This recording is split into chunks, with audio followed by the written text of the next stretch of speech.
Good evening, church. When I studied this passage, I couldn't help but be curious about this verse when it says, Jesus looked up to heaven with a deep sigh. And you wonder, why did he sigh? Why did he sigh? Why do people sigh? Imagine that you and some other friends are sitting in a restaurant and someone in the group sighs. Or you're sitting on a bench at City Center, and the person next to you is sitting on the bench, and he or she sighs. Or imagine you're watching someone open a letter and they read it, and as they read it, they pause and they... Or imagine watching someone talk on their cell phone, and they're deep in conversation. In the course of the conversation, they pause and they... What's going on? Why do we sigh? What is going on there? Why did Jesus sigh? I'm going to show you some movie clips of people sighing and see if you can see a pattern of why people sigh.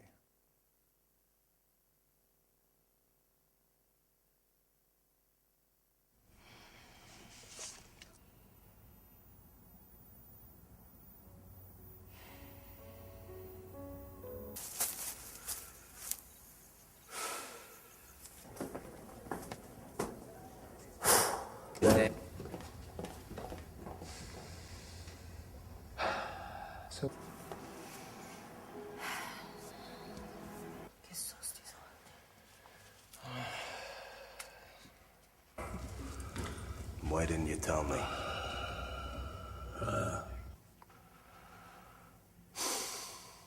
Je crois que je stresse un peu.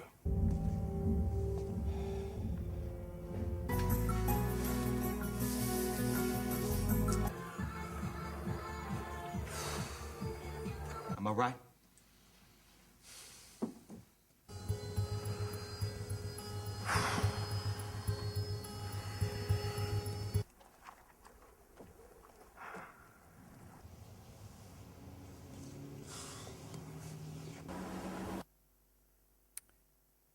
I wonder if we sigh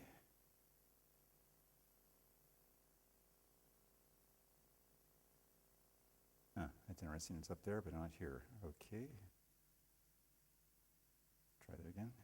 There we are. Okay. Because we need to reset. Okay. The other day I was driving to City Center, and I was approaching it, so I hit City Center and then go right up the ramp. And you know that stoplight right before you get to City Center, and there's two lanes that go straight, and there's that lane that just goes right.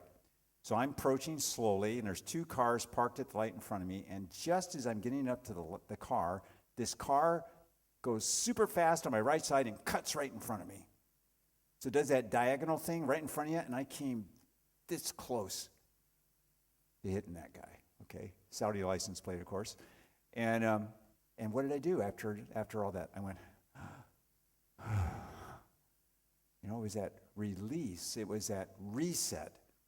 And I wonder if Jesus, as he approaches this man who has never heard a thing in his life, and as a result of that, his speech isn't very clear, I wonder if he's approaching this man because he's going to hit this man's reset button. For the first time in this man's life, he's going to be able to hear. And for the first time, he's going to be able to speak plainly. And before this big, big moment, Jesus sighs. He's about ready to reset this man's life. He looked up to heaven and with a deep sigh said to him, Ephphatha, which means be opened. Be opened. Have everything work again. Be open to God. Be open to other people. Hear like you've never heard. Be able to speak like you've never spoken before. I'm going to reset your life. Let's pause here a moment and just think about your own life. Are there any areas in your life that you need to allow Jesus to come and open? Perhaps areas in your life that you've shut long ago. And perhaps Jesus wants to hit the reset button. He wants to open you up to forgiveness. He wants to open you up to a broken relationship. He wants to open you up to something that you've been close to your whole life. And he wants to hit the reset button. Psalm 40 verse 6 says, "Sacrifice and offering you did not desire, but my ears you have opened. Burnt offerings and sin offerings you did not require." And the word "opened" there is the word that actually means to pierce, okay, or dig. So if you can imagine, like your ear is full of wax, and you have to dig through it so you can hear again, okay? So that's the word there, that sometimes God has to dig. He has to open us up. He has to do something to reset our hearing, to reset our hearts, to reset our awareness of who he is and what he can do in our lives. Often, this happens through something I like to call spiritual geography, okay?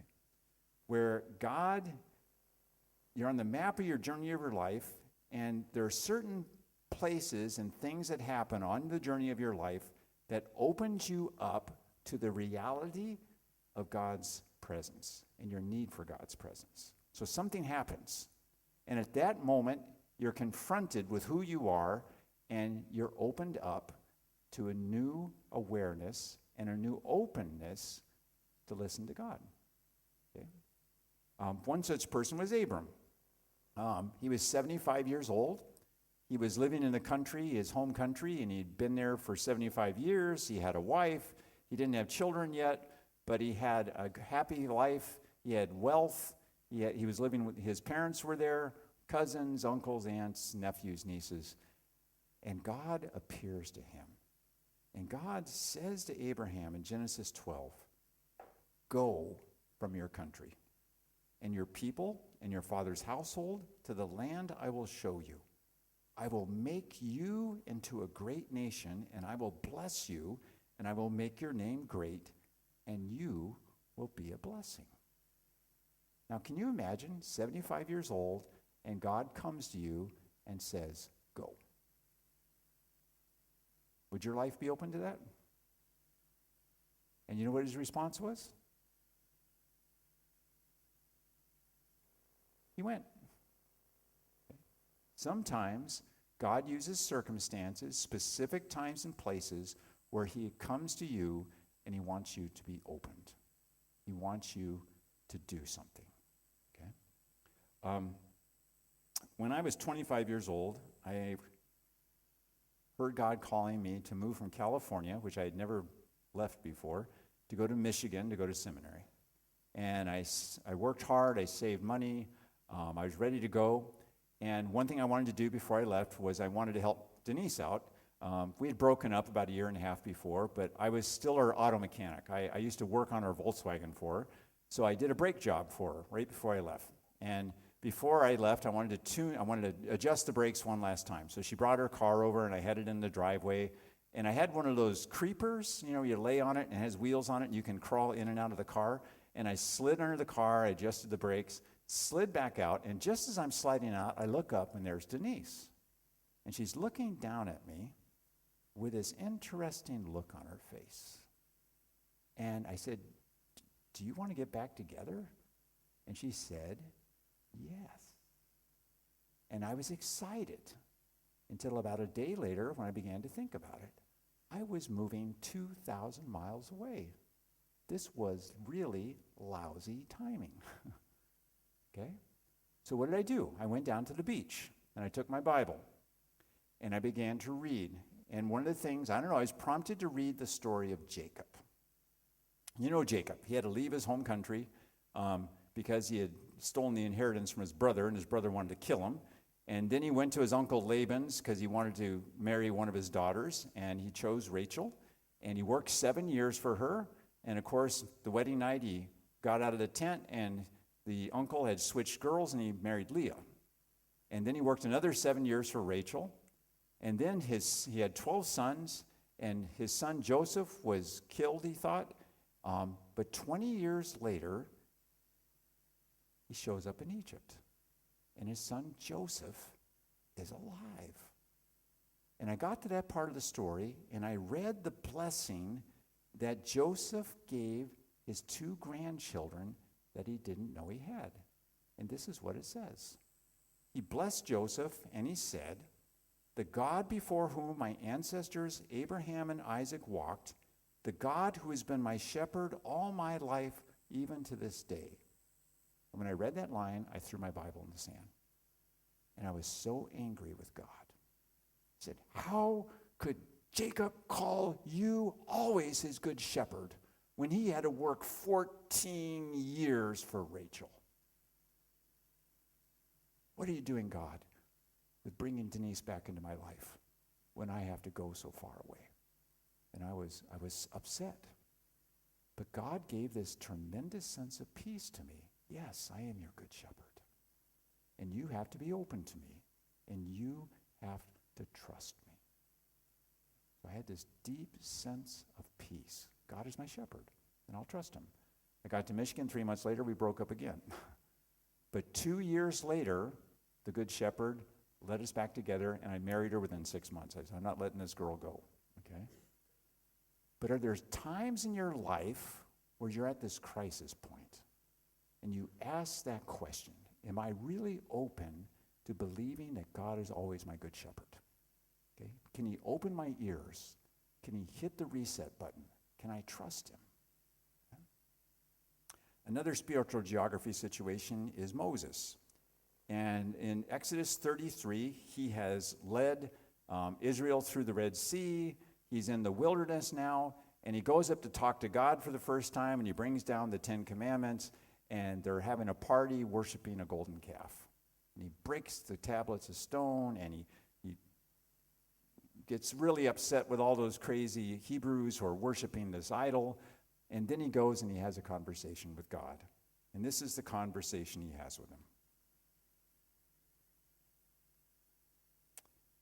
I got to get back to the beginning here. Moses said to the Lord, "You have been telling me, lead these people, but you have not let me know whom you will send with me. You have said, I know you by name, and you have found favor with me. If you're pleased with me, teach me your ways, so I may know you and continue to find favor with you. Remember that this nation is your people." The Lord replied, "My presence will go with you, and I will give you rest." And Moses said to him, "If your presence does not go with us, do not send us up from here." Lord, if you want me to be open to your teaching me, if you want me to be open to your leading, you have to go with me. You have to go with me. And that's a true statement, I think. If we have God reset our lives, then one of the key things we say is, Lord, I can't do this reset thing unless you go with me. I need you to go with me. And I believe God does that. That's why he's reset our lives. He wants to go with us. And the last one is David. And in Psalm 40, he is surrounded by enemies. He's surrounded by very difficult people, and he's really struggling. Now, do you ever have that? Are you ever surrounded by difficult people? Are you ever dealing with crisis? Are you ever dealing with those things? And the last 2 verses of the prayer, he says this: "But may all who seek you, Lord, rejoice and be glad in you. May those who long for your saving help always say, 'The Lord is great.' But as for me, I am poor and needy. May the Lord think of me. For you are my help and my deliverer. You are my God. Do not delay." Lord, don't delay. You're my help and my deliverer. I need you right now. I need you to reset. I need to hear you. I need you to open my ears. These are all prayers of those who want their life reset. There's a great story. I went to a chaplain's conference 2 weeks ago, and one of the chaplains was a military chaplain, and he was retired, and he's written for Guideposts this series of devotions written for people in the military. And one of the daily devotions that I read in that little devotional was based on Psalm 121, 5-6. The Lord is your keeper. The Lord is your shade at your right hand. The sun shall not strike you by day, or the moon by night. And in this devotion, he tells the story of this Navy pilot who, in 1965, was shot down over North Vietnam. He was put in a prisoner of war camp in North Vietnam, and he didn't return home until 1973. And he tells the story of one night in his captivity. After enduring unthinkable torture, when he felt he had reached the end of his rope, he was exhausted, injured, and wondering if there was any point in holding on any longer. Nearing desperation, he looked up at the tiny little window in his cell, and perfectly framed in the window was the moon. And for some reason, he knew at that moment he was going to be okay. It returned his hope to him. And it was a hope that kept him going for 7 more years. Day by day, he knew God was with him. The sun shall not set or shine by day or the moon by night. The Lord will keep you. He'll be with you. Now, can you imagine? That's what reset his hope. Just seeing the moon. Now, God knows when our hope needs to be reset. And he knows how to bring the right person to you, the right circumstance, the right thing you need to hear to help reset your life. To help us think about that, we're going to go through a poem written by Brian Zahn, who's my favorite blogger and one of my favorite authors. He just wrote a book called Sinners in the Hands of a Loving God. I'd highly recommend it. It's a wonderful book. But in this poem, he titles it, Oh, to be Open. Oh, to be open. It's what the wise ones seek. It's what the great souls attain. What's a saint? An open one. St. Francis and Mother Teresa were open to God, open to creation, open to the other.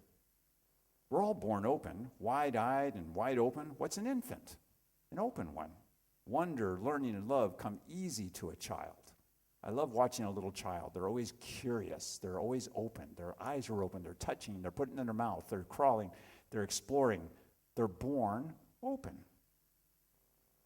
But then we suffer the blows and we begin to close. By the time we're a teen, we're mostly tight shut, happy or sad, a clam inside a shell. Now the task begins, the task of a lifetime, the task of becoming open. Oh, to be open, an old one, open again, open to wonder, learning, and love. To grow open is to grow young. Are you curious about anything? Are you curious anything in the Bible? Are you curious about God? Are you curious about something you would like to learn? I challenge you to leave here tonight naming one thing you are curious about, and then to learn about it, okay? To be open. Much is against openness. Vested interests stake much on keeping us tight shut. The talking heads of the tight shut tell us of right and wrong, black and white, us and them, who's in, who's out. Their words are a slamming door, bam, tight shut. To live in the world of the tight shut is called certainty and security, clarity and conformity. It's also death. To live there is to shrivel your soul. To die there is, well, I don't know. I do know that to save my soul, I must be open. Open to God's all-encompassing love. I cannot afford to slam the door. To shut the door on them is to lock myself in hell's closet. Oh, to be open. Where does the first crack of openness come from? It could come from anywhere. It could come from a poem, a heartbreak, a sunset really seen, a song, a sermon, a mercy freely received, a birth, a death, a person fully loved. Let openness get its foot in the door, and it'll begin to shovel in the grace. Open to the openness of God, the openness of light, the openness of love. Life is open, ever unfolding. Death is closed. Heaven is open. Its gates will never be shut. Hell is closed. Abandon all hope, ye who enter. Jesus is the usher of openness. He holds the keys of hell and death to set its prisoners free. May he loose us and lead us into the great openness of God. Oh, to be open. May you hear Jesus saying to you tonight, Epitha, be opened. Be opened.